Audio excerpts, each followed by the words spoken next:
Well, let's go to another kind of word that gets thrown around a lot, especially in the political spectrum today.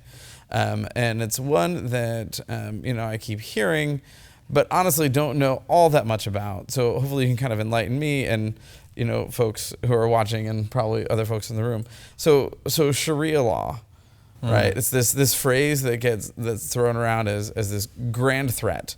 In Heads some ways. flying, hands right. flying, yeah. And so I'm kind of curious, like, first of all, what is Sharia law? Yeah. Is this something anyone should actually be concerned about? Can you explain and elaborate on that a little bit? Yeah, and I'll just say this, that a lot of times it's sad because we have to distance ourselves as Muslims from terms that have been abused. Yeah. Because we don't have sufficient time to explain what those terms are. So, we're anti-jihad, but we're not anti-jihad. Jihad's a part of our religion. We're anti an extremist version of jihad. Right.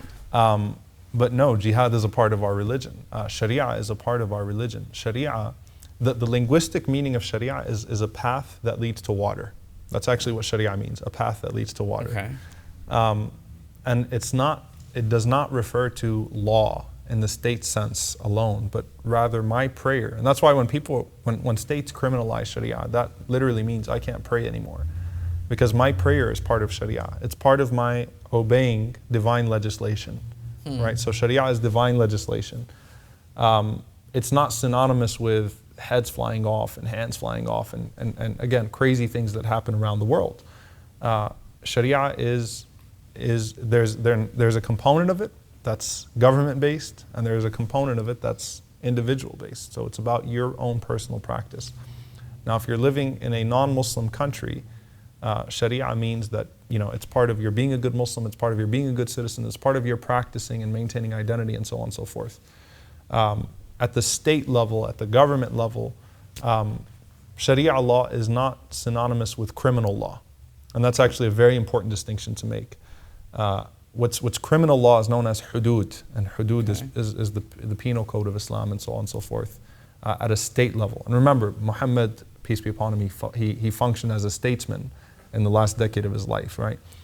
That part of Sharia, which is a very, very small part, very misunderstood, very, very much so taken out of context. I mean, everything from stoning to beheadings to cutting, all this stuff that's been that's been presented to the world in a horrific fashion due to the agendas that we see overseas.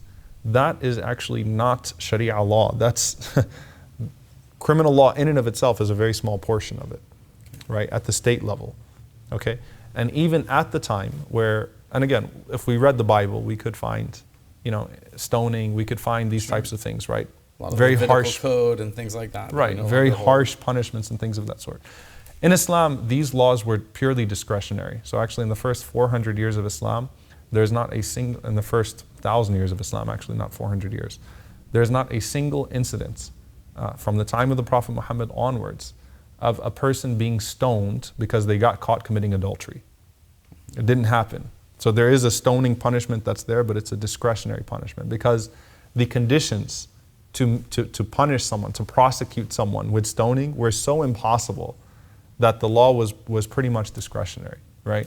So even from a state perspective, even from the way that it was practiced over history, all right, it was not meant to be something that takes place right and left and so on and so forth. And what we find is when we see harsh punishments and things of that sort taking place overseas, when we see the horrible things that ISIS does, for example, there are people that would punish their mothers in public in gruesome ways and stuff like that because she did not give her allegiance to Abu Bakr al-Baghdadi, just horrible things that we see that take place under that whatever that is, that cancer. Yeah. That has nothing to do with Sharia. So as a Muslim here in America, what Sharia is, to me, is literally just practicing my faith. Does it mean that I'm not able to abide by the laws of my land or that I believe in a separate set of laws? Absolutely not. Because as long as there's no contradiction between the laws of my land and my personal practice, as long as the laws of my land don't stop me from personally practicing my faith, then I'm actually obligated as a Muslim to obey those laws. I'm obligated. So it's actually, in a funny way, it's part of Sharia to obey the United States law.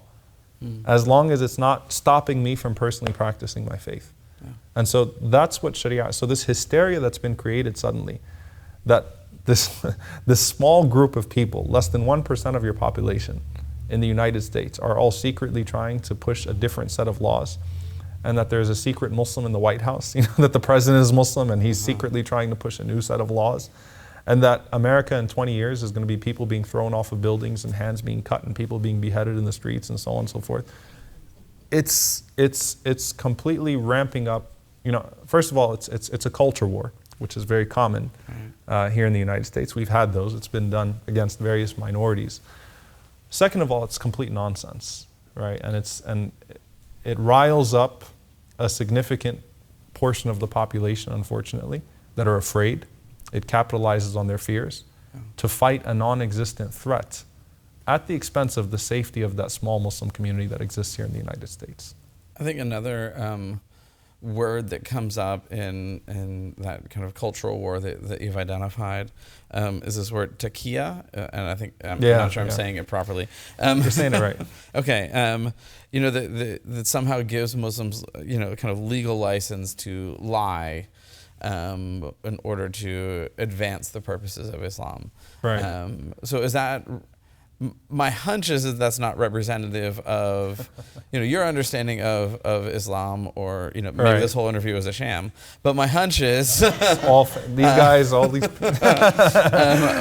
here, right, is all complicit. We're all in it, right. I mean, my hunch is that that's not the case, because it just has a feeling to it of that same kind of fear-building sensibility. So, if someone were to pose that to you, or you to hear someone who heard that from a politician or someone who's speaking to issues of Islam in America, what's your response to my response to that? Number one, the concept of taqeyya, it's taken from, so 90% of the Muslim world is Sunni, which Sunni is basically synonymous with Orthodox, right? Yeah. So it's a concept that's taken from Shi'ism, which is, again, 90% of the Muslim world is not Shia. Number two, even then it's abused. So there are several problems with it. There's this concept that's taken from a sect of Islam and then portrayed to be a concept that exists in all of Islam. Okay. Yeah. Number two, the concept itself is abused. So the idea that a Muslim can lie, can deceive others so that he can secretly advance the faith of Islam, it's not found anywhere in our faith tradition, not in the Quran, not in the Sunnah, not in the traditions of the Prophet Muhammad, peace be upon him. So I invite these people, like, can you find me where this taqeyya thing exists in our own books?